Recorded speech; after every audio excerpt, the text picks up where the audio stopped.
Amen. Àmín. If you are happy tonight, Tí inú rẹ̀ bá dùn ní àṣálẹ́ yìí, I want you to welcome your neighbor. mo fẹ́ kí o kí arákùnrin rẹ Say, àti neighbor. arábìnrin rẹ ìpè arábìnrin You are welcome. káàbọ̀. Hallelujah. Amen. Amen. Àmín. I want us to sing a song before we continue. Mo fẹ́ kí a kọ orin kí ó tó di pé a tẹ̀síwájú. Amen. Àmín. Talking about the name of Jesus. Èyí tó sọ̀rọ̀ nípa orúkọ Jésù, Talking about the name of the Lord, tó sọ̀rọ̀ nípa orúkọ Olúwa, which is a strong tower. èyí tó jẹ́ ìṣọ́ agbára. Orúkọ Jésù ti dùn tó. Ògo ni Orúkọ rẹ̀. Shall we just rise up, please? Let's rise Ó up. tán bànújẹ́ àtọ̀gbẹ́. Ògo ni fún orúkọ rẹ̀. Ògo fórúkọ rẹ̀. Ògo fórúkọ rẹ̀.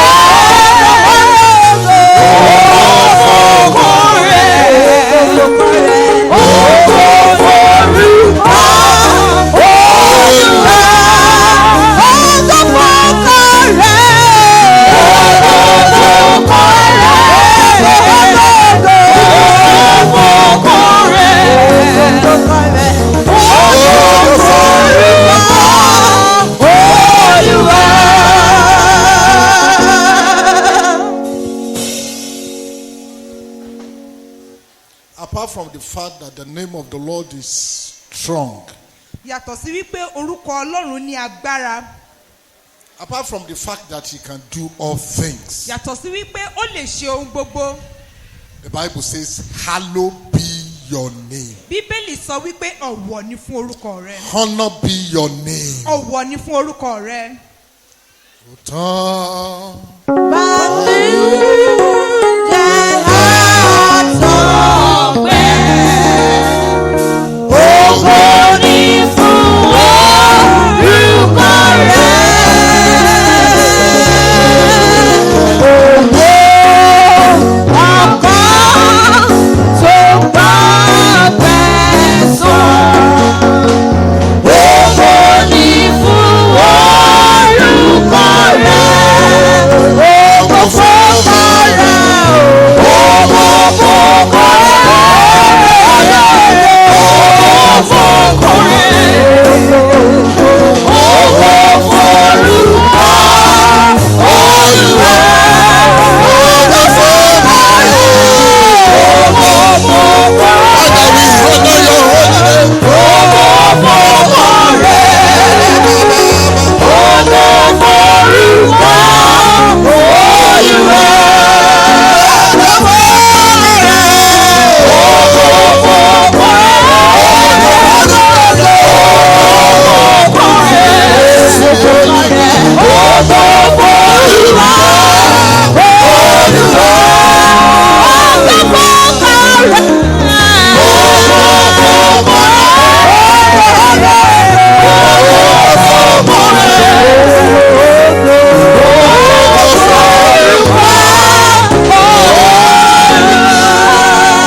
Father, we honor your name tonight. We hallow your name. We lift you up, we lift it up above all other names. Thank you for being our God. Be exalted forevermore in the mighty name of Jesus. Amen. Tonight, oh Lord, come and do what you want to do. Walk in our midst. Touch lives. Let there be a transformation. Amen. Thank you, our Savior. In Jesus' mighty name, we are praying. Amen. Shall we just put our hands together for Jesus? Come on. Put it above your heads. Come on now. Yes. Go put it. Yeah. Thank you very much. God bless you. Let's be seated in His presence. Jẹ́ kí a jókòó níwájú rẹ̀. Amen. Àmín. Hallelujah. Amen. As the Lord will be helping us tonight, Bí Ọlọ́run yóò ti máa ràn wá lọ́wọ́ ní àṣálẹ́ yìí, we'll try to do it quickly so that we can go back. a ó gbìyànjú láti ṣe é ní kánmọ́kánmọ́ kí a bá lè padà lọ sí ilé. Having given glory to our God, Fífún ọlá fún Ọlọ́run. we want to thank the ministers and those who gave us, especially Baba who gave us the altar to stand. A fẹ́ dúpẹ́ lọ́wọ́ bàbá tó fún wa ní oore ọ̀fẹ́ láti dúró níbí yìí. Thank you very much, sir. The Lord will bless Ṣeun you. gan ni sà, Ọlọ́run á bùkún So I yín. also want to appreciate, I want to at least celebrate our pastors, Pastor Abolade, Pastor Ode, my friend, my wife's friend. Hallelujah. Amen. I don't know why my friend is becoming my wife's friend. Let's put our hands together for my wife's friend. Hallelujah. Evangelist Ebenezer, God bless you. And Pastor, I don't know the name of the Esalako, God bless you, sir. Amen. And mommy there, God bless you. Everybody say, God bless me. Kí gbogbo wa sọ pé kí Ọlọ́run kó bùkún fún mi. The Lord will bless you tonight in Jesus' name. Amen. We want to quickly look at some things that is very, very important. Ní kíákíá a fẹ́ wo ohun kan tó ṣe pàtàkì. We want to look at, we don't want to get out of the name of God that we are talking about in A ò this fẹ́ kúrò season. nínú orúkọ Ọlọ́run èyí tí a ń sọ̀rọ̀ nípa rẹ̀ ní àkókò yìí. Hallelujah. Amen. Come on, hallelujah. Amen. The name of the Lord Orúkọ Olúwa. is a strong tower. Ilé ìṣọ́ agbára. It's a strong tower. Ilé ìṣọ́ agbára ni. The righteous run into it Olódodo sá wọnú rẹ̀. and saved. Ó sì yè. If we have to sit down and begin to explain those words, Tí o bá ní láti jókòó láti ronú sí àwọn ọ̀rọ̀ wọ̀nyí. number one, Àkọ́kọ́, strong tower. ilé ìṣọ́ agbára. Not just a tower, Kì í ṣe ilé ìṣọ́, but a strong tower. ṣùgbọ́n èyí tí ó ní agbára ni. A strong house. Ilé tí ó ní agbára ni. A strong building. Ilé tí ó ní agbára ni. Hallelujah. Amen. He said the righteous runs into it Ó ní olódodo sá wọ inú rẹ̀. and is saved. Ó sì yè. Now, saved there, Yíyè tí à ń sọ̀rọ̀ the yìí. word save Ọ̀rọ̀ yíyè yìí in that place ní ibi tí à ń sọ̀rọ̀ is tá a that ti sọ̀rọ̀ yìí. staying high. Staying high. Dídúró sí ibi gíga. That means when a man runs into the name of the Lord, Ipe tí ènìyàn bá sá wọ inú orúkọ Ọlọ́run lọ. is lifted. A gbé e ga. Because what he could not do by himself, Nítorí pé ohun tí kò lè ṣe fún ara rẹ̀. because he ran into that house, Ṣùgbọ́n nítorí pé ó sá wọ inú ilé náà. he will begin to do it effortlessly. Á bẹ̀rẹ̀ sí ní ṣe é láì làkàkà rárá. Brethren, if you have not run to that name, Ẹ̀yin ará tẹ́ ò bá tí ì sá wọ inú orúkọ yìí. you are cheating yourself. Òun dín ara rẹ̀ kù ni. And I pray tonight, Mo sì gbàdúrà yìí pé ní àṣálẹ́ yìí. you will run into that name in Wàá sá Jesus' wọnú name. orúkọ náà lórúkọ Jésù. 3 days ago, Ní ọjọ́ mẹ́ta sẹ́yìn, we were made to understand that the name is I am that I am. a jẹ́ kí a mọ̀ yìí pé orúkọ yìí jẹ́ èmi ni tí In the jẹ́ book èmi in the ni. book of Exodus chapter 3 verse 14, Nínú ìwé Ẹ́xódù orí kẹta ẹsẹ̀ kẹrìnlá. God said, go and tell my people that I am that I am. Ọlọ́run sọ yìí pé lọ sọ fún àwọn ènìyàn yìí mi wípé èmi ni èmi. It means to me that God is in the present. Ó túmọ̀ sí mi pé Ọlọ́run wà ní ibi gbogbo lásìkò gbogbo. He is in the present. Ó wà ní ibi You tí a wà báyìí. can't use words for God. A ò lè lo ọ̀rọ̀ àtijọ́ fún Ọlọ́run. God is always is. Ọlọ́run wà ní ìgbà gbogbo ni. Is I am that I am. Ó ní èmi ni èmi. And I want to know that whatever you call him, he is to you. Mo sì fẹ́ mọ̀ yìí pé ohunkóhun tí o bá pe orúkọ rẹ̀ ni ó jẹ́ sí ìwọ. I pray that we understand the name of the Lord. Mo gbàdúrà yìí pé òye Ọlọ́run á yé ọ. The light will shine into his word for you tonight in the name Ìmọ́lẹ̀ of á tàn sí Jesus. ọ̀rọ̀ rẹ̀ fún ọ ní àṣálẹ́ yìí lórúkọ Jésù. The Bible says in Psalm 46 verse 1, Bíbélì sọ nínú ìwé Sáàmù orí kẹ. he said he's a present help Ó in ní time òní of trouble. lọ́wọ́ He ní said he's ìgbà. a present help. Òní lọ́wọ́lọ́wọ́ That ìrànlọ́wọ́. means whenever there is a challenge, a jẹ́ wípé nígbàkúgbà tí ìṣòro bá wà. Anytime. nígbàkúgbà. Either in the night. bóyá ní òru ni. Either in the day. àbí ní Either you are traveling. àbí nínú ìrìn àjò. He's there as your present ó help. wà níbẹ̀ gẹ́gẹ́ bí lọ́wọ́lọ́wọ́ In the ìrànlọ́wọ́ time of trouble. nígbà ìṣòro. That means he's not worse. a jẹ́ wípé kì í ṣe ẹni àtijọ́. He's now. ẹni tó jẹ́ And will nísinsìnyí continue ni. to be. a sì tẹ̀síwájú láti May máa his jẹ́ name be bẹ́ẹ̀. praised forevermore in Jesus' name. amen. And yesterday, ní àná we were made to know a jẹ́ kí a mọ̀ wípé that he has a name, the name provides. wípé ó ní orúkọ tó ń pèsè. And I was looking at it, a provision. mo dẹ̀ bẹ̀rẹ̀ sí ní wo ìpèsè yìí. I now discovered that even before Abraham offered Isaac, mo wá ṣàwárí rẹ̀ wípé kí ó tó di wípé abrahamu tilẹ̀ fi isaki sílẹ̀. he knew God was going to provide. ó mọ̀ wípé ọlọ́run yóò pèsè. Do you know when the boy asked him? ǹjẹ́ ẹ mọ̀ nígbà tí ọ̀dọ́mọkùnrin náà béèrè lọ́wọ́ I rẹ̀. mean, Isaac asked his father. isaki béèrè lọ́wọ́ bàbá rẹ̀. He said, Father, ó ní bàbá this is the stick or the plant. igi ìdáná nìyí. This is, we can see the fire. a lè rí iná. Where is the offering? ọrẹ ẹbọ ńkọ́. Hallelujah. amen. And the father answered, bàbá rẹ̀ sì dá a lóhùn wípé the Lord will provide an offering for himself. ọlọ́run yóò pèsè ẹbọ fún ara rẹ̀. So the offering that the Lord provided for himself, like we had yesterday, was Jesus Christ. ẹbọ tí ọlọ́run pèsè fún ara rẹ̀ gẹ́gẹ́ bí a ti gbọ́ ní àná òun ní And that was Jésù what he Kristi. accepted. ohun tí a sì gbà nìyí. God will not accept anything, he accepts what he has from himself. kò ní gba ohunkóhun yàtọ̀ sí ohun tí òun fúnra ara rẹ̀ fi lélẹ̀. Hallelujah. amen. So we want to thank God for those. a fẹ́ dúpẹ́ Now today, ní òní we yìí. want to quickly look at one of his names again. a fẹ́ wò lára àwọn orúkọ rẹ̀ The lẹ́nìí. Lord who heals. ọlọ́run tó ń wòsàn. The Lord the healer. ọlọ́run olùwòsàn. He is the healer. òun ní olùwòsàn. Say it to yourself. sọ The fún Lord ara is the rẹ̀ healer. wípé ọlọ́run ní olùwòsàn. Hallelujah. amen. Before we begin to talk about how he becomes a healer, kí a tó tẹ̀síwájú láti sọ bí ó ti jẹ́ olùwòsàn. everybody that is here has a name. gbogbo ẹni tó jókòó níbí yìí ni ó ní orúkọ. Am I saying something? Everything that is in this church has a name. gbogbo tó wà nínú ilé ìjọsìn yìí ní orúkọ. If you point to this now, you will say it's a fan. tí a bá tọ́ka sí fan tó wà níbẹ̀ yẹn If ó you ní touch orúkọ. anything, they has a name. tá a bá fọwọ́ tọ́ ohunkóhun ó ní Then the orúkọ. reason is that why do we give names? kí How? ni ìdí gan tí a ṣe fúnni ní orúkọ. Number one, there are two ways by which we have a name. àkọ́kọ́ ohun méjì wà tí ènìyàn máa fi ń rí orúkọ. Number one, I call it ascribed. àkọ́kọ́ orúkọ tí a yàn mọ́ ni That was the name that was given to me èyí tí a fi fún mi by my parents. tí àwọn òbí mi fi fún I mi. didn't know why they were giving the name. mi ò mọ̀dí tí wọ́n tilẹ̀ ṣe pè mí ní I orúkọ don't know yẹn. what they had in mind why they were giving me mi ò that mọ ohun name. tí wọ́n ní lọ́kàn nígbà tí wọ́n fi So orúkọ I yìí just fún mi. woke up and that name. mo kàn tají ni mo sì bẹ̀rẹ̀ sí ní jẹ́ orúkọ náà. So it was ascribed to me.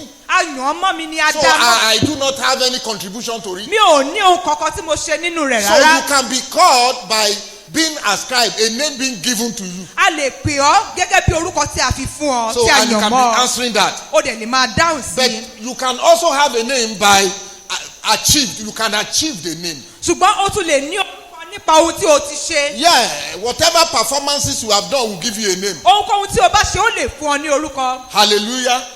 There are some whose father had given them a very good name. àwọn kan wà tó jẹ́ pé bàbá wọn ti fún wọn ní orúkọ tí ó dára. They can tell them, say Oluwashola. wọ́n lè pè wọ́n ní olúwaṣọlá. That is the ascribed name. orúkọ tí a yàn mọ́ wọn nìyí. The father gave that name. bàbá wọn ló fi fún wọn. But as he began to grow, ṣùgbọ́n nígbà tí ó bẹ̀rẹ̀ sí ní dàgbà he started smoking Indian hemp ó bẹ̀rẹ̀ sí ní fa igbó on his own. fún ara rẹ̀. Amen. àmín. So along the line, bó ti ń lọ bó ti ń lọ he will get another name. a tún rí orúkọ mìíràn They will lé. say Oluwashola Onigbo. wọ́n á pè é ní olúwaṣọlá onígbó. Am I correct?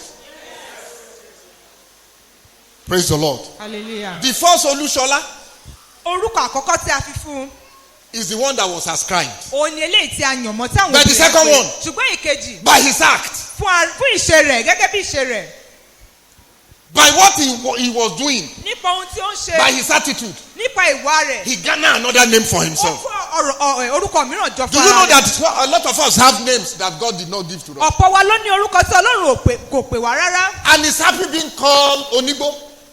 inú rẹ̀ sì dùn sí bí a ti ń pè é bẹ́ẹ̀. Am I saying something? Amen. They will say, you know that Sunday. wọ́n ní ṣé o mọ arákùnrin yẹn Sunday Agungo. Amen. Àmín. Why are you looking at me as if I'm the only one that knows what I'm talking about? All of you know it now.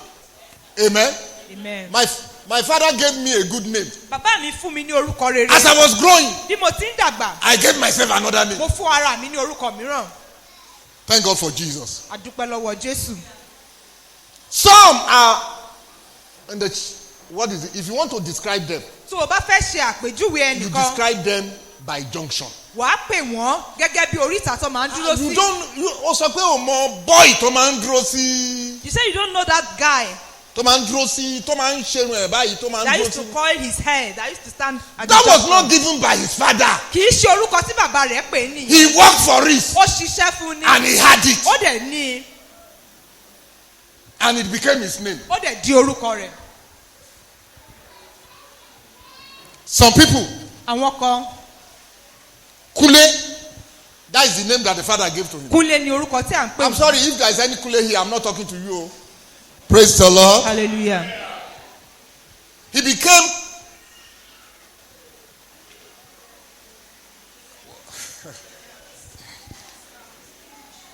Hallelujah. Amen. Every bad name that you have built for yourself, orúkọ burúkú tí o ti mọjọ fún ara the rẹ. Lord is changing it out of your Ọlọ́run yóò life. yí padà ní àṣálẹ́ yìí. Why do we name names? kí nìdí tí a ṣe ń pe orúkọ? Names shows identification. orúkọ ń fini hàn. If you want to identify me among people, tí o bá fẹ́ dá mi mọ̀ ní àárín ọ̀pọ̀ ènìyàn you call Olushola.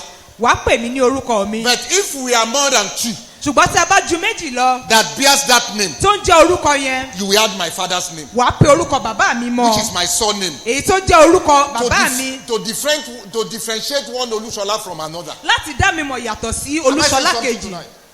That is the essence, one of the essence of names. lára ìdí tí a ṣe pe orúkọ nìyí. But more than that, ṣùgbọ́n jù bẹ́ẹ̀ lọ a name is used to describe your personality. orúkọ la fi ń dá ẹni tí ènìyàn jẹ́ mọ̀. Who are you? ta ni ọ́? We know it by your name. a mọ̀ ọ́ gẹ́gẹ́ bí orúkọ rẹ.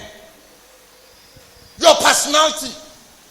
ẹni tí o jẹ́. What you are capable of doing. ohun tí o ní ipá láti For ṣe. instance, fún àpẹẹrẹ the one that can use a bottle to kill somebody, ẹni tó lè fi ìgò gún ìyàn pa. they will call him what? Engineer, what would they call him? Eh? Praise the Lord. Talk to me. Kule Agungo. Praise the Lord. hallelujah. You know the Agungo. ẹ mọ agúngò Sorry, yẹn. I'm not joking. I'm saying the truth, isn't it? eléyìí ò kì í ṣàwàdà rárá. That is his person. ẹni tí ó jẹ́ So nìyẹn. whenever they are looking for somebody to fẹ́ Google, nígbàkúgbà tó bá wá ẹni tó fẹ́ gún ìgò they will be looking for him. wọ́n bẹ̀rẹ̀ sí ní wá During the káàkiri. election, nígbà tí wọ́n ń dìbò when they were looking for thugs tí wọ́n ń wá àwọn that would destroy and kill, àwọn tó máa pa they nǹkan tó máa pa weren't nìyàn. looking for you. wọn ò wá ọ. They know where they should go. wọ́n mọ ibi tí wọ́n lè lọ. Those people over the years, láàrin ọdún they have developed a name, wọ́n ti a kó orúkọ personality, jọ. a personality. wọ́n ti kó orúkọ jọ fúnra wọn. They have a person. It becomes them. ó ti wá di nǹkan So tó when jẹ́ they mọ́ meet wọn. somebody like that, tí wọ́n bá ti bá irú ènìyàn bẹ́ẹ̀ pàdé they will be looking for that person. wọ́n bẹ̀rẹ̀ sí ní wá irú ẹni bẹ́ẹ̀. Hallelujah. Amen. So when God nígbà tí ọlọ́run was calling names, tí ó pe orúkọ it was not to identify him. kì í ṣe láti dá a mọ̀ It rárá. was to show his personality. o ní láti fi ẹni tí ó jẹ́ hàn. Hallelujah. Amen.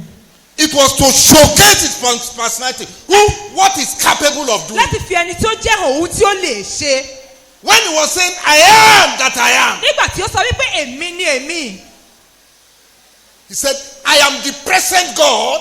ó ní èmi ni ẹni tí ó wà nísinsìnyí. When you look at that place again, tí a bá wo bẹ̀ lẹ́ẹ̀kan sí. I won't be going to the scripture because of time. nítorí If you àkókò look wa at that place, tí a bá wo bẹ̀ lẹ́ẹ̀kan sí. he said, God of your fathers, ó sọ wípé ọlọ́run bàbá rẹ. God of Abraham, ọlọ́run abraham. God of Isaac, ọlọ́run isaac. God of Jacob ọlọ́run jacob. has appeared to me. ni ó farahàn mí. Now, what is his name? kí ni orúkọ rẹ? I am that I am. èmi ni tí jẹ́ èmi ni. The children of Israel, àwọn ọmọ Ísírẹ́lì they had history wọ́n ní ìtàn about how God has dealt with their fathers. nípa bí Ọlọ́run ti bá àwọn bàbá wọn rìn. Are you listening to what I'm saying? So they had the reason. So every time they were expecting God to show up. ní ìgbà gbogbo tí wọ́n bá ń retí kí Ọlọ́run kí ó farahàn. But it's like God was becoming too late. ṣùgbọ́n ó dàbẹ́ ní pé Ọlọ́run ti pẹ́ jù. They had started doubting. wọ́n bẹ̀rẹ̀ sí ní ṣeyèméjì. So God has to tell them the second time. Ọlọ́run ní láti sọ fún wọn lẹ́ẹ̀kejì. I am that God èmi ni whom Ọlọ́run your náà father èyí tí told àwọn you about. bàbá yín tí ó sọ̀rọ̀ nípa mi.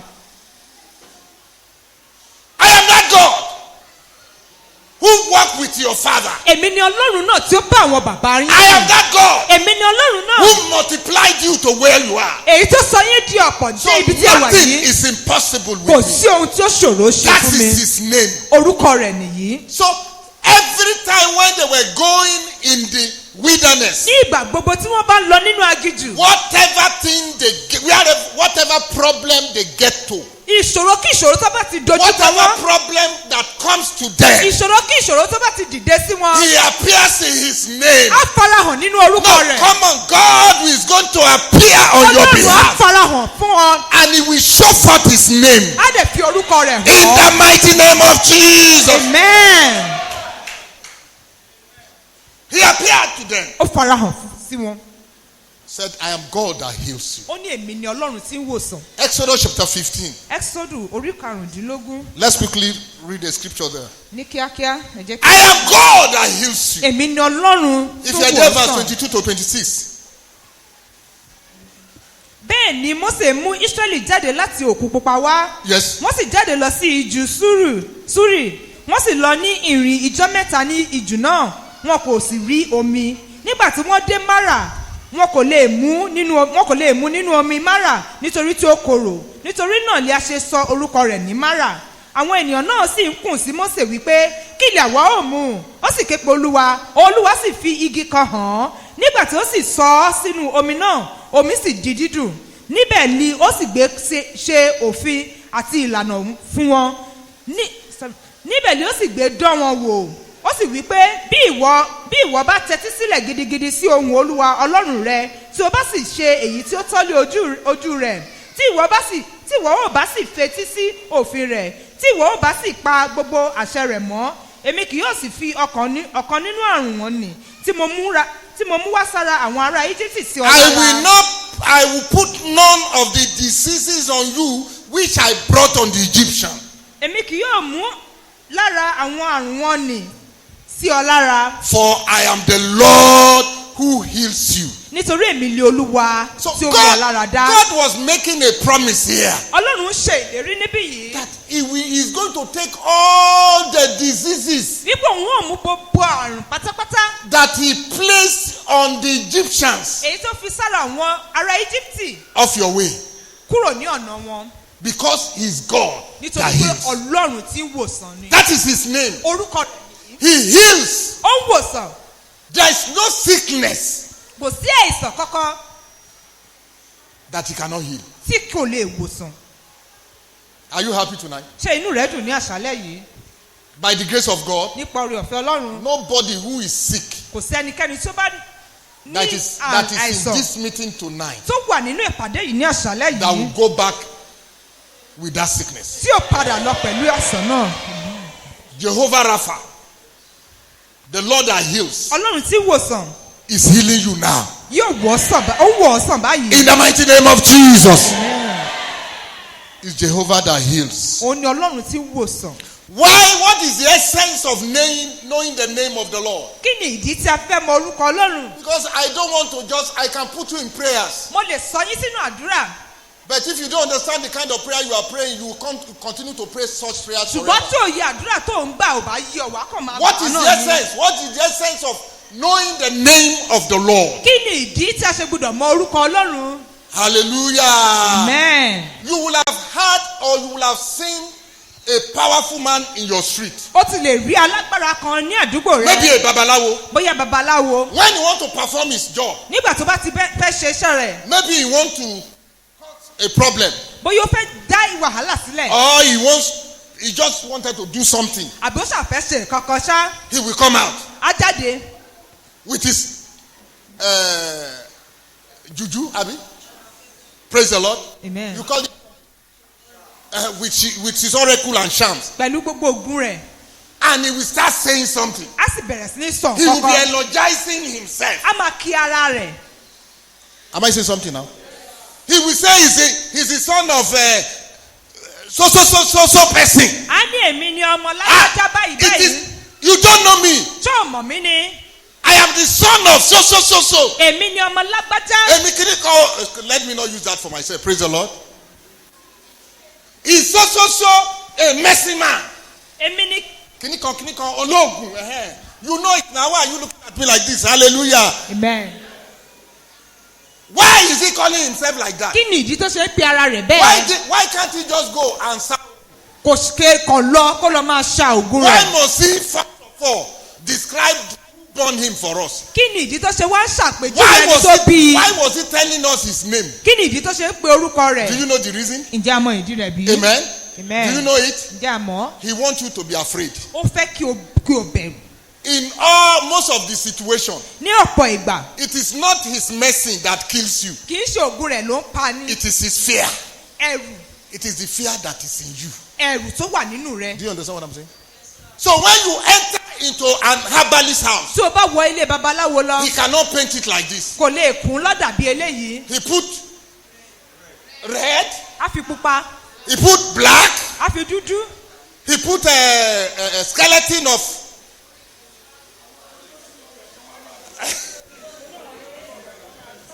hallelujah. glory. Amen. Àmín.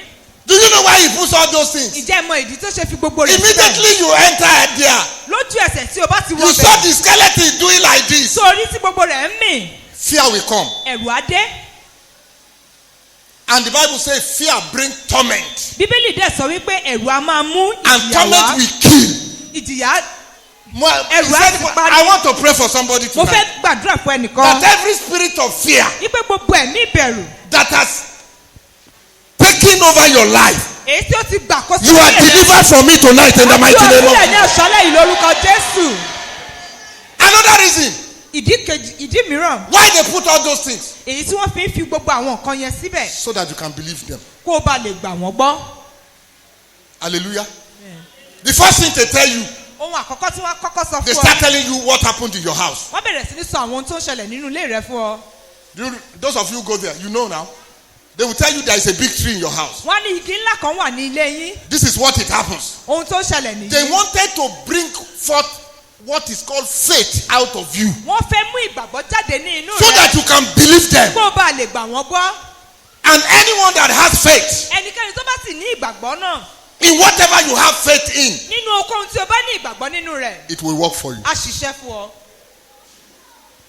So God is placing his name before you tonight. Ọlọ́run fi orúkọ rẹ̀ síwájú rẹ ní àṣálẹ́ yìí. Why is he placing his name before you? Kí ni ìdí tó ṣe fi orúkọ rẹ̀ hàn? So that you can trust him that Kó he o bá can lè heal you. gbẹ́ kó lè wọ́ sàn. Hallelujah. Amen. There are two kinds of sicknesses. Àìsàn méjì ni ó wà. And when a man is sick, Nígbà tí ènìyàn bá sì ti ń ṣàìsàn. is the first step to where? Oh, you are not here. To death. Ó jẹ́ ìgbésẹ̀ sí Tí ikú. èèyàn bá tára èèyàn ò bá ti yá, When someone is sick, ìgbésẹ̀ àkọ́kọ́ sí ikú nìyẹn.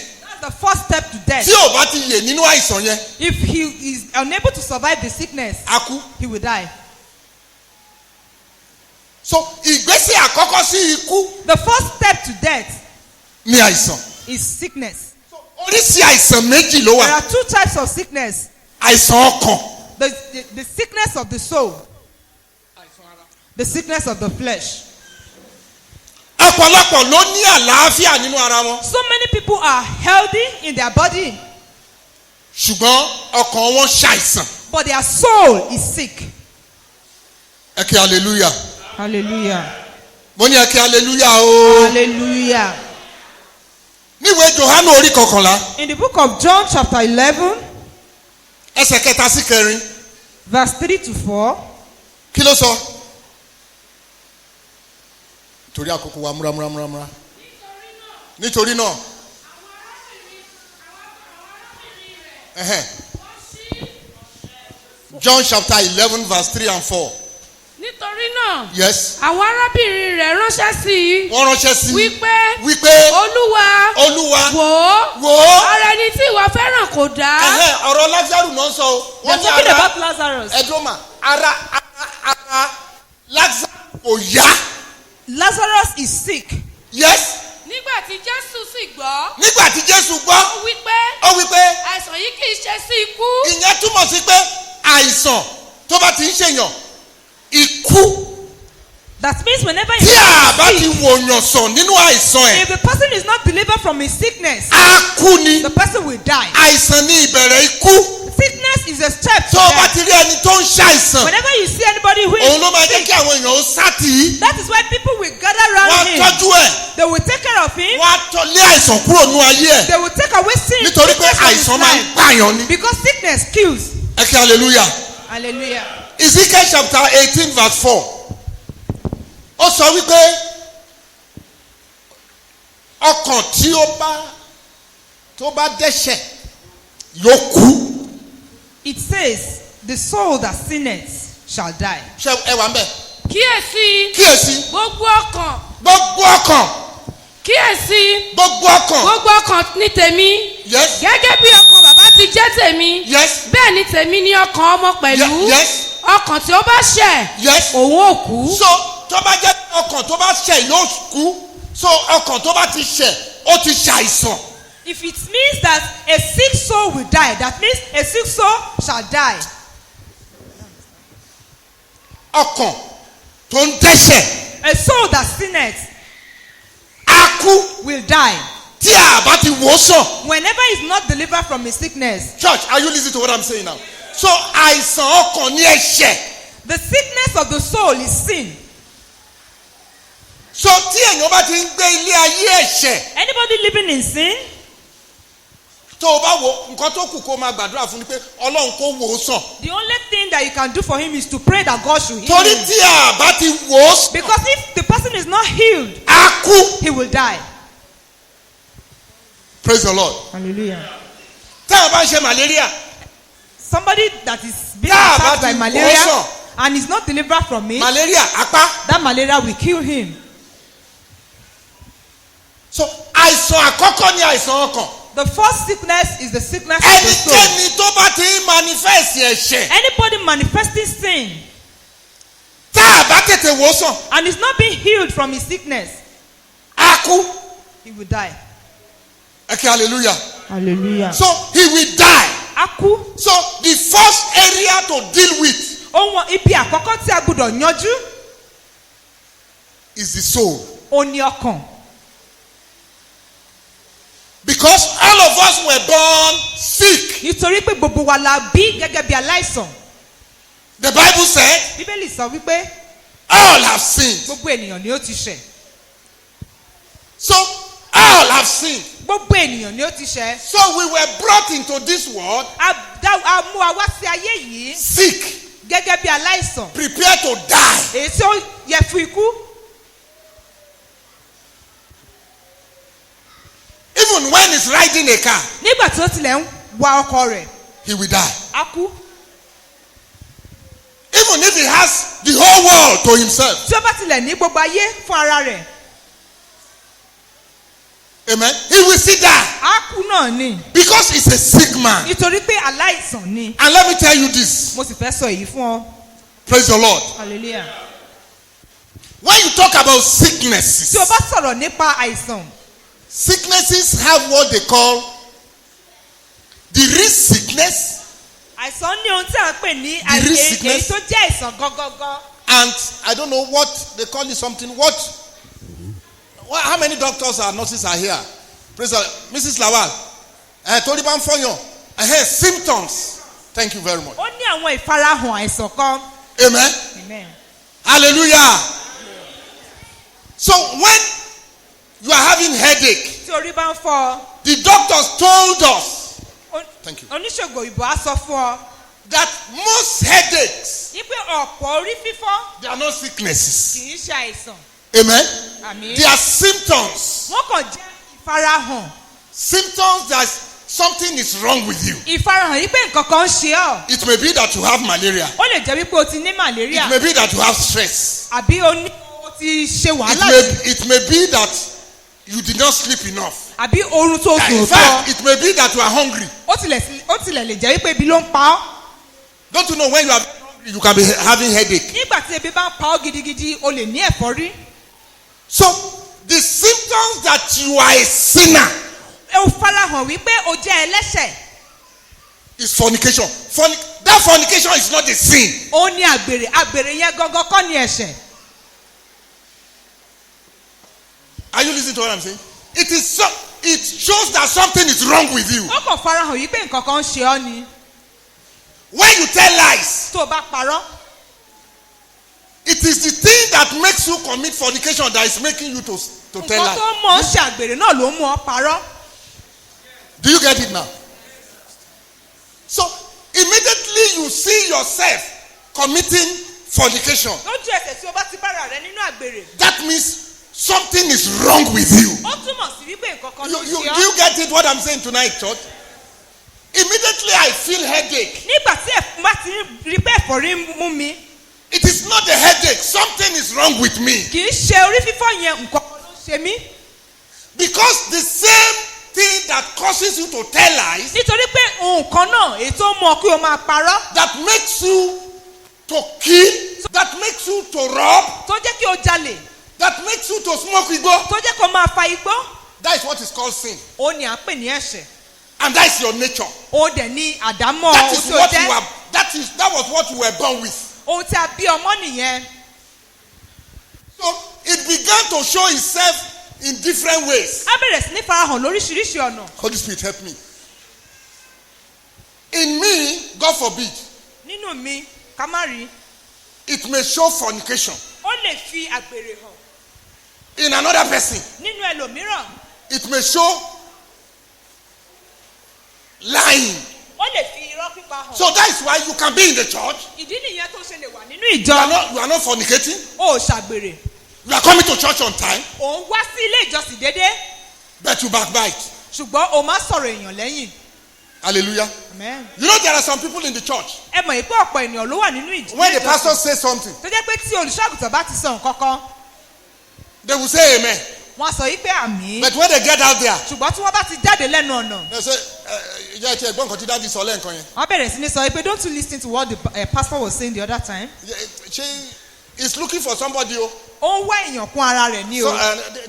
ṣé ọ̀rọ̀ tí dáàdi sọ lẹ́ǹkan yẹn ṣó ó ní common sense ṣá? does it even make sense at all? And the person say, èmi náà ó rò bẹ́ẹ̀. ẹni yẹn á dẹ̀ jáde even me I'm thinking that way. Two of them they will go to another person. àwọn méjèèjì yẹn wọ́n tún gbéra wọn lọ síbòmíràn. Rebellion has started. wọ́n bẹ̀rẹ̀ sí ní ṣọ̀tẹ̀. But he doesn't fornicate. ṣùgbọ́n kò kì í ṣàgbèrè o. He doesn't lie. kò ń parọ́. He doesn't steal. kò ń jalè. But the same thing is producing that in that girl ṣùgbọ́n nǹkan tó mú àwọn nǹkan wọ̀nyẹn farahàn nínú ẹlòmíràn. is what is making him ó ló mú kí o fura ara rẹ̀ to rebel. kó máa ṣọ̀tẹ̀. Everybody is sick. gbogbo ènìyàn ló ń ṣàìsàn. And let me tell you, mo sì fẹ́ sọ fún wa because of our time, nítorí àkókò wa. that when you are sick in the soul, tí o bá ti ń ṣàìsàn nínú ọkàn rẹ that time láìpẹ́ láì jìnnà you'll be sick in your body. wà á bẹ̀rẹ̀ sí ní ṣàìsàn nínú àgọ́ ara rẹ. Do you believe me? You think it is that sickness that is doing the evidence is that your soul is very sick. ẹ̀rí ni wípé ọkàn rẹ gangan ó ń ṣàìsàn. The Bible said, bíbélì sọ wípé when a man have lust, nígbà tí ènìyàn bá ní praise the Lord, ó bá ní ìfẹ́kùfẹ́ ọkàn lust for money, ìfẹ́kùfẹ́ owó lust for women. ìfẹ́kùfẹ́ obìnrin. When that thing started, nígbà tí kinní yẹn bẹ̀rẹ̀ he doesn't see it as a problem. kò rí gẹ́gẹ́ bí ìṣòro. He didn't see that he was sick. kò tilẹ̀ mọ̀ ipò òun ṣàìsàn rárá. Are you listening to what I'm saying? Now, the lust the Bible says when the lust grows, bíbélì sọ pé nígbà tí ìfẹ́kùfẹ́ yìí bá dàgbà it will manifest in fornication. á farahàn nínú àgbèrè. Before he fornicated with that girl, kó tó bá arábìnrin yẹn ṣe àgbèrè. he has been looking at her for many days. ó ti ń wo arábìnrin yẹn fún ọ̀pọ̀ ọjọ́. Are you listening to what I'm saying? And when sin nígbà tí ẹ̀ṣẹ̀ is grown up, tó bá ti dàgbà kilometer, it will lead to death. á já sí ikú. Let me tell you one thing. ẹ jẹ́ n sọ nǹkan fún. Somebody who is mad now. ẹni tó bá ya wèrè nísìnyìí. I said there are people who are mad now. àwọn kan ya wèrè báyìí. That it is not the devil. tó jẹ́ wípé kì í ṣe èṣù ló fà á. It is not the enemy. kì í ṣe ọ̀tá rárá. It is because they were sick in their soul. nítorí pé wọ́n ń ṣàìsàn nínú ọkàn wọn ni. Do you know what that sickness made them to do? ǹjẹ́ ẹ mọ tí ẹ̀sán náà mú wọn ṣe. They started drinking pẹlẹbẹ. wọ́n bẹ̀rẹ̀ sí ní mu pẹlẹbẹ. From pẹlẹbẹ they started taking India hemp. láti ibẹ̀ wọ́n bẹ̀rẹ̀ sí ní fa igbó. Are you listening to what I'm saying? As time goes on, tó bá wá yá he start doing his ear koroba koroba. á bẹ̀rẹ̀ sí ní tarun rẹ̀ ní kókó. Am I saying the truth? Koroba koroba. It will get to a time á wá dé ibì kan. he will not take bath again. kò tilẹ̀ ní mu àwọn yẹn mọ́. He will put he will not kò ní wẹ̀. ok kò ní wẹ̀ mọ́. He will put his trouser here á wá fi ṣòkòtò rẹ̀ síbí. and he will begin to do like this. á bẹ̀rẹ̀ sí ní rìn báyìí. Amen. àmín. And they will say devil no devil no á bẹ̀rẹ̀ devil. sí sọ pé èṣù ni kì í ṣe èṣù rárá. His problem was that he was sick. ìṣòro rẹ̀ ni wípé ó ti ń ṣàìsàn. His soul was sick. ọkàn rẹ̀ ń ṣàìsàn. He was not healed. kò dẹ̀ tí ì rí ìwòsàn. And therefore, fún ìdí èyí he could not control himself kò lè dá ara rẹ̀ about lẹ́kùn. what he's going to eat. Come on. He cannot control what he eats. kò tilẹ̀ lè dá ara rẹ̀ lẹ́kùn nípa ohun tó ń jẹ mọ́. Everything goes. gbogbo rẹ̀ ó kàn ń jẹ náà ni. At a time, he will go home again. á dé ìgbà kan kò tilẹ̀ ní lọlé. And he will become sick in the body. á wá di aláìsàn nínú àgọ́ So ara if you rẹ̀. see these people that take ogogoro very well, tàbá rí àwọn tó máa ń mu ògógóró they dáadáa. take with wọ́n bẹ̀rẹ̀ pẹ̀lú ògógóró. they will be taking it. wọ́n máa mú. They will be taking it. wọ́n máa mú. Before you know it, kí a tó mọ̀. they will begin to get fat. wọ́n bẹ̀rẹ̀ sí ní sanra. John, am I saying the truth? Amen. Their cheek will be coming like this. ẹ̀kẹ́ wọ́n bẹ̀rẹ̀ sí ní yọ. Within few time, tí ó bá wá yá he will just become an oyinbo man. á kàn di àfin ni.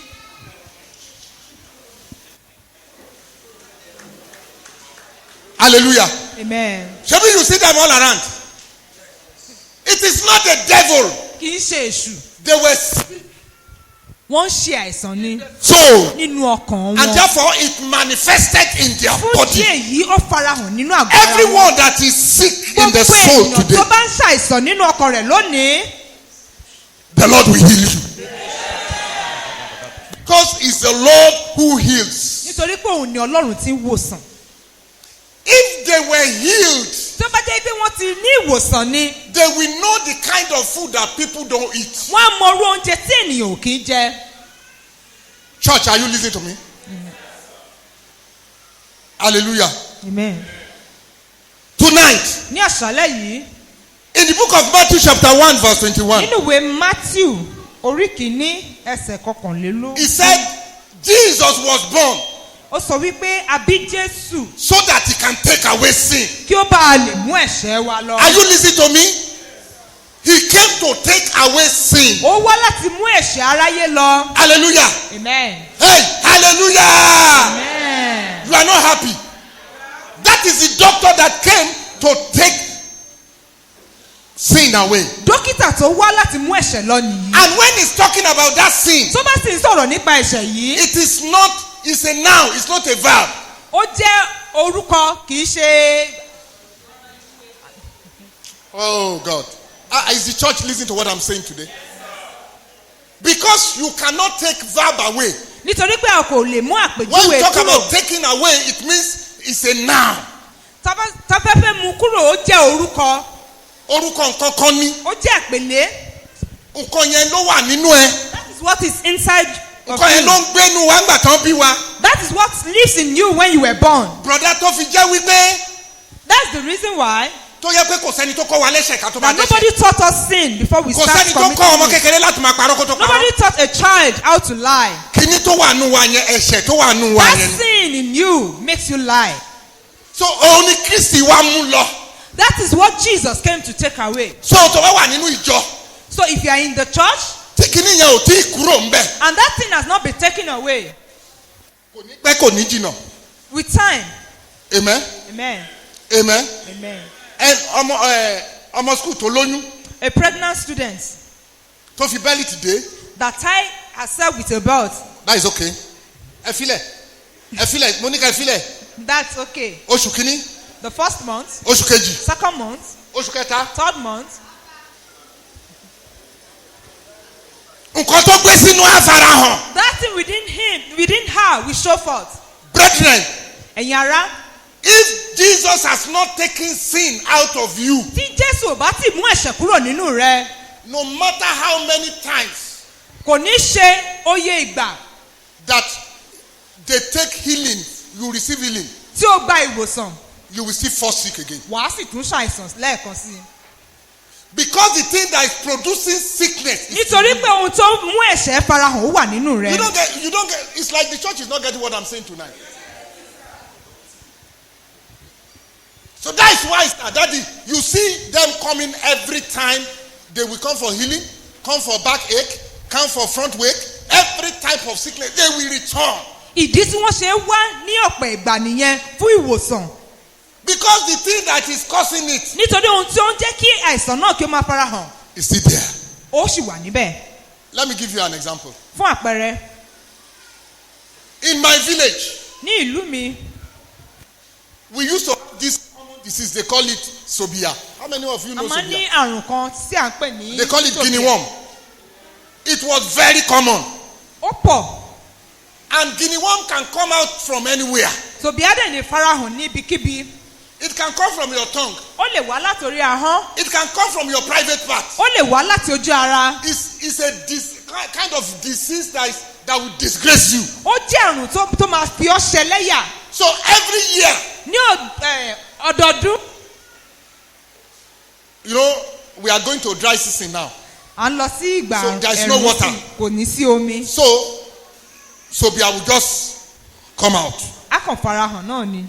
So it was an annual festival in my village. Ó jẹ́ ohun tí wọ́n máa ń ṣe So lọ́dọọdún. when we are going towards December, Tàbá ti wá lọ sí oṣù kejìlá, everybody is prepared that Sobia will come. gbogbo èèyàn á ti máa múra sílẹ̀ dé It Sobia. was an annual festival. Nítorí pé ó jẹ́ Okay, let me ọdọọdún. prophesy into your life. Jẹ́ kí n sọ tẹ́lẹ̀ sínú ayé Every rẹ. disease Gbogbo àìsàn. that has become an annual festival, Èyí tó ti di ọdọọdún nínú ayé the rẹ. end is coming to them today in the mighty name of Jesus. Amen. Every year, Ní ọdọọdún, it was an annual disease. ó ti wá jẹ́ ohun tó máa ń dé lọ́dọọdún. Then there was a prophet, Ó wá ní wòlíì kan, a prophet. wòlíì. He came and he said, Ó sì sọ wípé it is witches and witchcraft in the village ó ní àjẹ́ àti oṣó tó wà ní ìlú. that are inflicting the village with that disease. Wípé àwọn ló ń jẹ́ kí àrùn yìí kó máa farahàn nínú One ìlú náà. night, one evening. Ní ìrọ̀lẹ́ ọjọ́ kan. Hallelujah. Amen. He did revival. Ó wá ṣe ìsọjí. He went to one woman that everybody knows this is a witch. Ó lọ sí ọ̀dọ̀ arábìnrin kan tó jẹ́ pé gbogbo ènìyàn ló mọ̀ pé àjẹ́ He ni. carried her pot. Ó wá gbé ìkòkò rẹ̀. The pot that woman put at the back of Ìkòkò the tí arábìnrin náà fi sí ẹ̀yìn kùlé this rẹ̀. local pot, kokoamo. Ìkòkò. He brought it to the open. Ó wá gbé wá sí He said ojú this is gbangba. where they put the Sobia. Ó ní inú ibi tí wọ́n fi Sobia sí He nìyí. took it out. Ó wá gbé e sókè. I broke it. Ó dẹ̀ fọ́ mọ́lẹ̀. Everybody shouted. Gbogbo ènìyàn wá pariwo. Freedom! Ìtúsílẹ̀. Freedom! Ìtúsílẹ̀. He collected our offering Ó wá gba ọrẹ wa. and he left. Ó dẹ̀ lọ. That year, Ní ọdún náà. Pastor, he come. We began to say, you will have allowed this Sobia to remain in that pot. Àwa sọ wípé ó bá tilẹ̀ fi Sobia sínú ìkòkò náà. Because it become a very it will come in your head, come in your ear. Nítorí pé á jáde ní orí ní ara. Everybody wah! Gbogbo ènìyàn Said, pátápátá. Woli, you have created another problem. A ní wòlíì ó ti dá ìṣòro mìíràn sílẹ̀ o. Behold, Kíyèsí, brethren, ẹ̀yin ará. a youth copper was sent to our village. A youth copper. àrùn àgùnbánirọ̀ kan wá sí ìlú wa. And he saw it. Ó wá rí i. He said, this is a waterborne disease. Ó ní àrùn omi leléyìí. It is because you don't have water. Ó ní nítorí pé kò ní omi ní Oh, they ìlú. say you don't know anything, you small boy. Wọ́n ní àìwọ ọmọ kékeré yìí ò mọ nǹkan kan. He spoke to our king.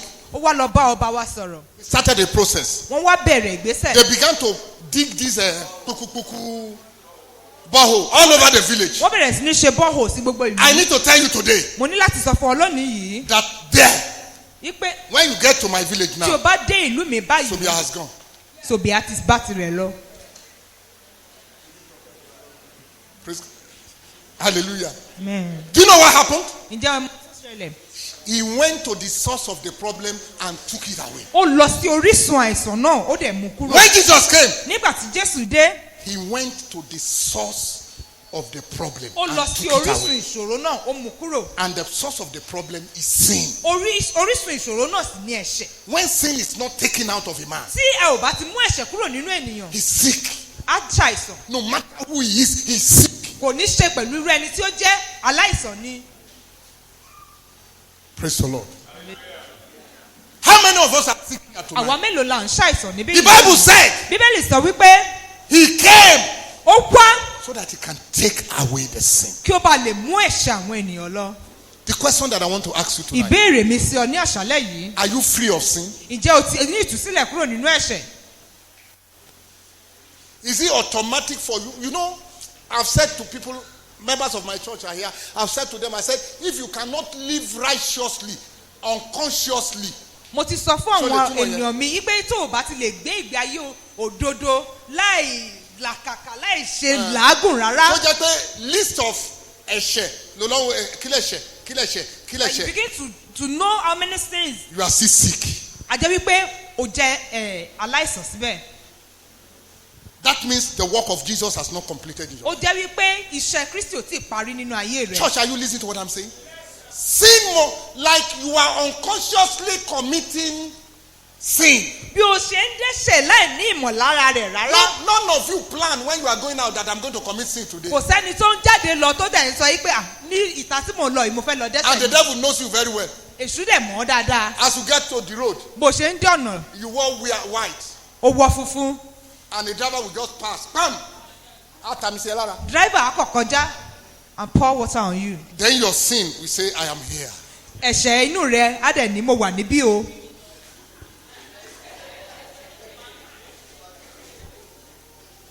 Hallelujah. Amen. That is the greatest thing that must happen to you today. Ohun tí ó ga jùlọ tó gbọdọ̀ farahàn nínú ayé rẹ̀. When that one is taken off, Tí a bá ti mú ìyẹn kúrò. Mrs. Lawal, there is a difference between knowing doctor and having your own doctor. Ìyàtọ̀ wà nínú kí èèyàn mọ dókítà àti kí ènìyàn ní dókítà fún ara rẹ̀. If it is your doctor, sir. Tó bá jẹ́ dókítà If it is rẹ̀, your doctor. tó jẹ́ dókítà ti yín. After he has healed you, Lẹ́yìn ìgbà tí ó bá ti wò yín he sàn, will tell you what not to eat. á sọ ohun tí ẹ kò gbúdọ̀ jẹ. Because he doesn't want that thing to continue. Nítorí pé kò fẹ́ kí ohun tí ó ń ṣe ènìyàn kí ó tẹ̀síwájú. But if it is a general doctor, Ṣùgbọ́n tó bá jẹ́ dókítà gbogbo ayé, he will heal you now, á wò ọ́ sàn báyìí, discharge you, á tú ọ sílẹ̀, and allow you to come next so that he can have money. á tún jẹ́ kó o padà wá kó ba lè ní owó. And that is what your prophets are doing. Ohun tí àwọn wòlíì dẹ̀ ń ṣe nìyí. And you're running. A dẹ̀ ń sá lọ sí ọ̀dọ̀ wọn. They won't talk about sin. Wọn ò ní sọ̀rọ̀ nípa ẹ̀ṣẹ̀. They will just jump. Wọ́n kàn ní wá. After you have jump, come and give testimony. Lẹ́yìn ìgbà tí o bá ti ṣe gbogbo rẹ̀ tán, wọ́n ní kó wá sọ̀rọ̀ ẹ̀rí rẹ̀. Tomorrow we'll be sick again. Ní ọ̀la wà tún ṣàìsàn. Tell yourself, Sọ fún ara rẹ̀. I am delivered. A tú mi sílẹ̀. What about that sin? Ẹ̀ṣẹ̀ yẹn ń kọ́. Hallelujah. Amen. How then can we overcome? Báwo la ṣe lè borí rẹ̀? I know a lot of people have not overcome. Mo mọ̀ yìí pé ọ̀pọ̀ ni ó borí rẹ̀. Praise the Mi ò tí Lord. borí rẹ̀. Praise the Lord. Hallelujah. You are saying, Pastor, what am I going to do? ẹ sọ wípé olùṣọ́àgùtàn kí ni mo á ṣe. One thing that you have to accept tonight ohun àkọ́kọ́ tó gbọdọ̀ gbà ní àṣálẹ́ yìí. is that before you have anything, ó ní wípé kí o tó ní ohunkóhun. mommy, there must be a giver, ẹni tó fẹ́ fi fún gbọdọ̀ wà. there must be a receiver. ẹni tó dẹ̀ sì fẹ́ gbà á gbọdọ̀ wà. Are you listening to what I'm saying? If that thing is not provided, tí a ò bá pèsè nǹkan yẹn you cannot have it. o ò lè rí gbà. But do you know that the person that has it may be willing to give it and you are not ready to? ṣùgbọ́n ìjẹ́ ẹ mọ̀ wípé ẹni tó fẹ́ fi fún ó lè fẹ́ láti fi fún kí ẹni tó fẹ́ gbà á kó má fẹ́ láti gbà á. Jesus died so that you can be free. Jésù kú kí o bá lè ní ìtúsílẹ̀.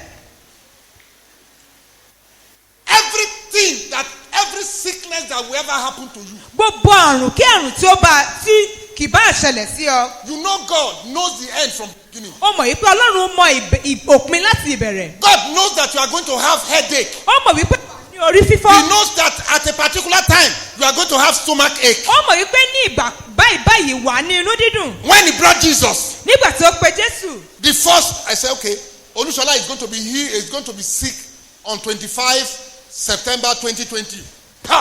We are paid for that. àná nítorí ìwòsàn rẹ. Do you get what I'm saying?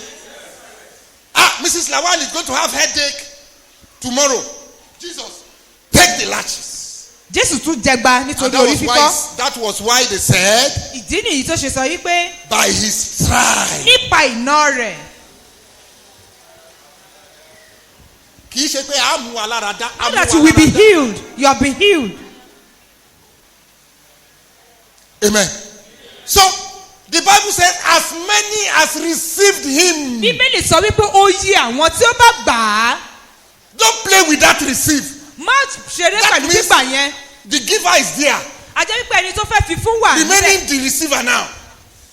Do you understand what I'm saying? Salvation is for everybody in the world. ìgbàlà wà fún gbogbo ènìyàn tó wà. But as many as we receive. ó yí àwọn tí ó bá gbà á. Amen. Amen. Hallelujah. Amen. Mommy, please give me this Bible. Oh, ìwé orin. Amen. You have stretched it. Stretch it to me. wọ́n ti nà án síwájú báyìí. I receive it. wọ́n sì gbà á. After I've received this lẹ́yìn Bible, ìgbà tí mo ti gba do bíbélì. I go back to mommy and say, give me this Bible? ṣé màá tún padà lọ bá wọn pé mọ́mì ẹ fún mi ní bíbélì If I yìí. now begin to tell mommy, give me this Bible, tí bá bẹ̀rẹ̀ sí ní sọ fún mọ́mì pé mọ́mì fún mi ní bíbélì yìí. that means something is happening with my mind. àjẹ́ wípé nǹkan kan ń ṣe mí ní ọpọlọ.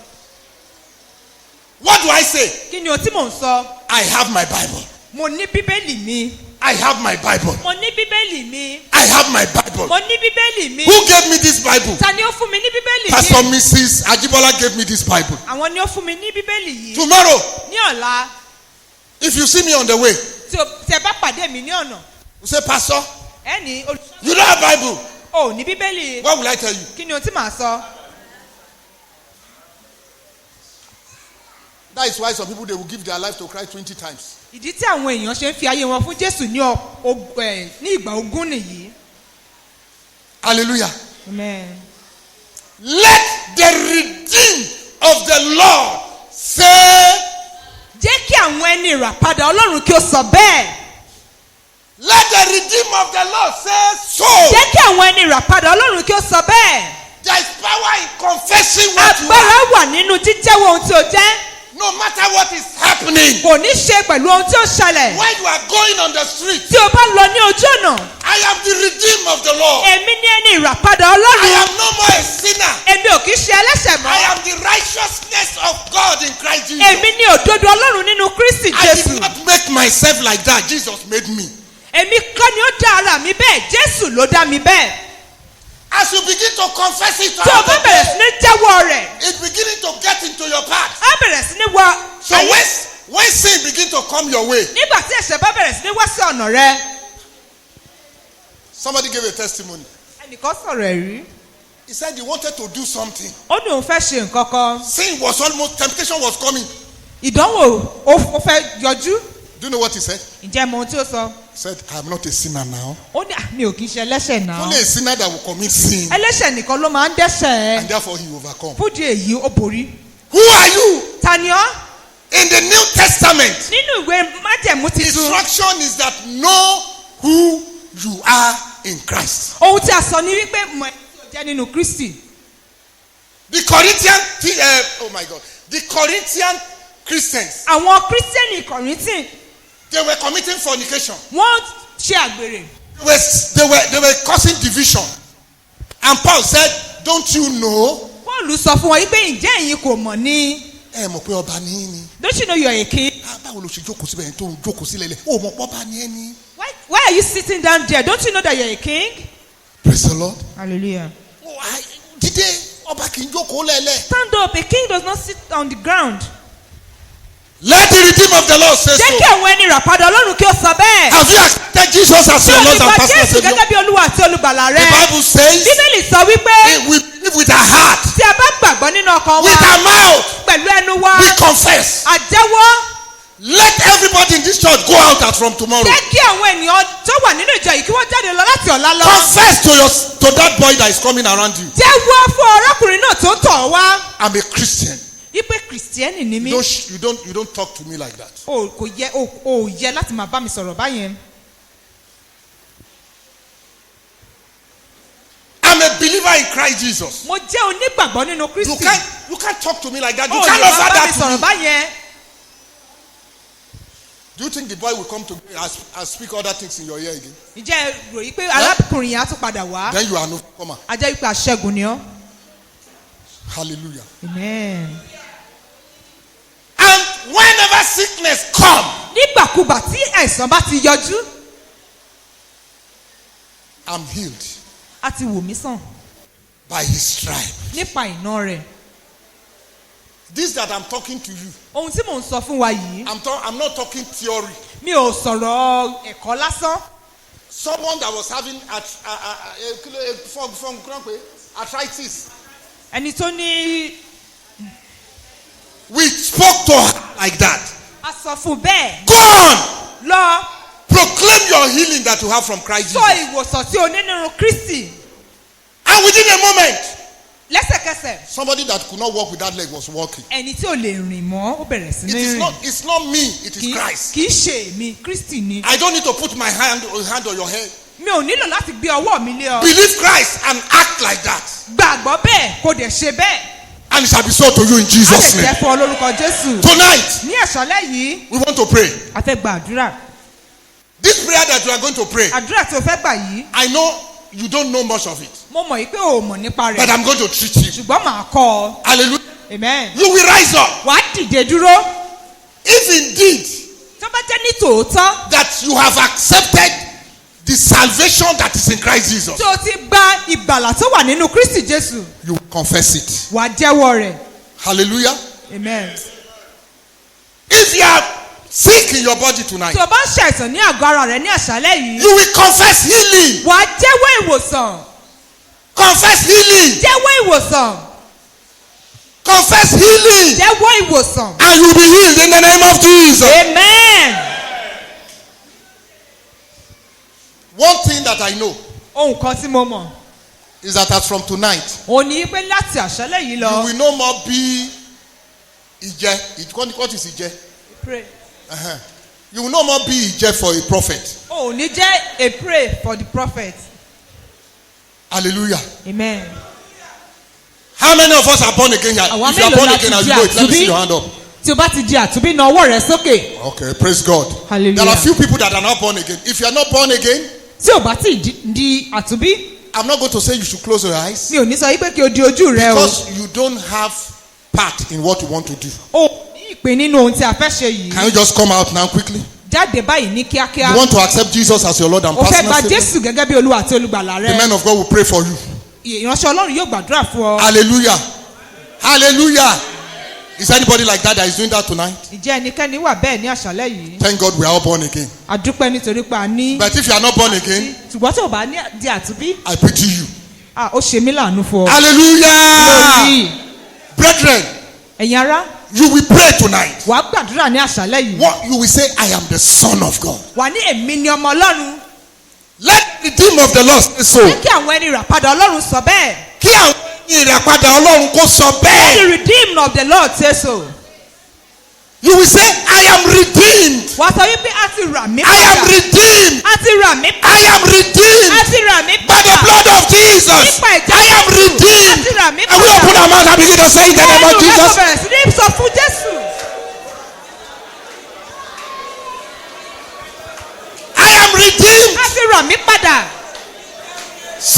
confidently. sọ pẹ̀lú ìgboyà. I am redeemed a ti rà mí padà. through the death and the resurrection of Jesus. nípa ikú àti àjíǹde Kristi.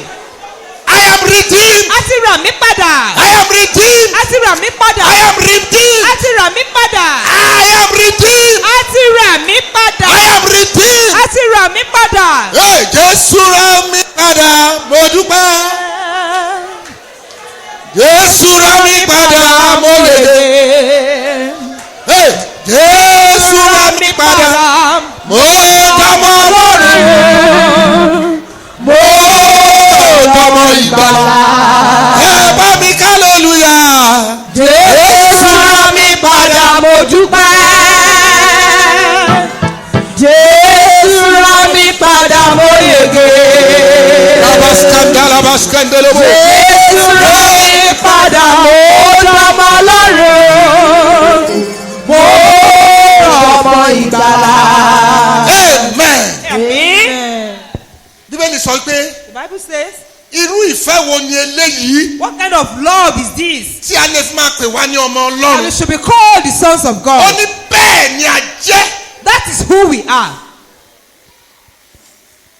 Wàá wá sọ fún Ọlọ́run. You return it to God. Ibo ni àìsàn wá nílé ọmọ níbi tí ọmọ Ọlọ́run wà? Where is sickness where the child of God is? Bíbélì sọ pé nípa iná rẹ̀ The Bible says by his stripes a mú wa lára dá. we were healed.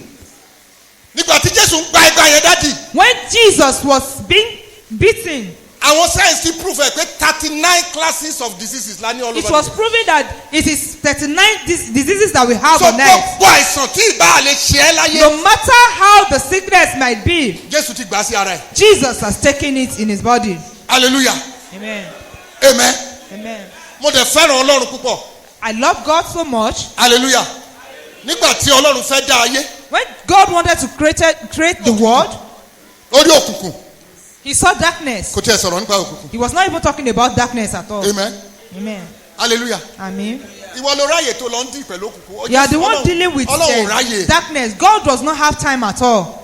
Òkùnkùn ló wà ń bí. Is this darkness? Ẹ jẹ́ kí ìmọ́lẹ̀ ò wà. Let there be light. Ta ló bá sọ fún òkùnkùn kó kẹ́rù ẹ̀? Who tell darkness to disappear? Okay, ara ẹ̀ ò yá. Okay, you are sick in your body One complain pa sickness. and you are complaining about the Healing ni sickness. kò confess. You're supposed to confess your Tí ìwòsàn healing. bá ti dé àìsàn ti lọ nìyẹn. When there is healing, sickness will Wá disappear. sọ fún wa pariwo You will shout it loud. látòní. From today, Mi ò kì í ṣe aláìsàn mọ́. I am no more a sick person. Hallelujah. Amen. Nípa iná Jésù, By the stripe of Jesus, a ti mú mi lára dá. I'll be healed. Ìwọ ọgbẹ́ inú, You wound of the ọ̀sà náà ń pè é. you ulcer. Ìwọ ọgbẹ́ inú, You ulcer. o ò lè sí nínú mi mọ́. You can't stay within me Torí nípa anymore. iná Jésù. Because by the stripe mú of mi lára Jesus, dá. I'll be healed. Ìwọ arthritis, You arthritis, o ò lè sí lẹ́sẹ̀ mi mọ́. you cannot be in my Torí leg nípa iná again. Jésù. Because by the A ti mú mi lára dá. Ó yá, ẹ bẹ̀rẹ̀ sí confess yẹn. Ẹ bẹ̀rẹ̀ sí sọ lórúkọ You Jésù. confess it in the name of Àìsàn tó bá ti ń Jesus. ṣe ẹ́. Every sickness Ìwọ orí in your fífọ́. body. Ìwọ ibà. You sickness. Ìwọ ojú fífọ́. You malaria. Ìwọ ojú fífọ́. You blind eye. Ìwọ etí dídí. You dumb O ò lè dúró nínú ara mi You mọ́. cannot stay in my body Nípa iná anymore. Jésù. By the strength of A ti Jesus, mú mi lára dá. I'll be healed. Yes. Rabababababa. Go and say it. Nípa iná Jésù. By the strength of Jesus, A ti mú mi ní ara dá. I'll be healed. Nípa iná Jésù. By the strength of A ti Jesus, mú mi lára dá. I'll be healed. Orí fífọ́. You headache, Máa jáde lọ. go out. Ara ríro. Máa jáde lọ. Body ache, go out. Hypertension. Máa jáde lọ. Nípa iná Jésù. By the strength of A mú mi Jesus, lára dá. I'll be healed. Nípa iná Jésù. By the strength of A mú mi Jesus, lára dá. I'll be healed. Nípa iná Jésù. By the strength of A mú mi Jesus, lára dá. I'll be healed. Nípa iná Jésù. By the strength of A mú mi Jesus, lára dá. I'll be healed. Mi ò rí òfò mi mọ́. I'm no more. Mo lórí òfò mi mọ́. I'm no more big Ara ò baby. ro mi mọ́. I'm Mi no ò more ní body arthritis ache. mọ́. Mi ò ní orí fífọ́. Mi ò ní ibà. Marabagada yagada yagada yagada yagada yagada marabagada la marabagada yaba yaba yagada skendala bo negede yegede la barikata skenda yagada la ba yebo skondolo barika bagada la baraba. Yes, yes, yes, yes, yes, yes, yes, yes, yes, yes, yes, yes, yes. Baragada yaba. Degadayaba, Rekabos Kantayaba, inú rírun, Yes, oh gbọ́dọ̀ sí bímọ. You can't be there Nípa anymore. iná Jésù. By the strength of A mú wa lára dá. Jesus, we have been healed.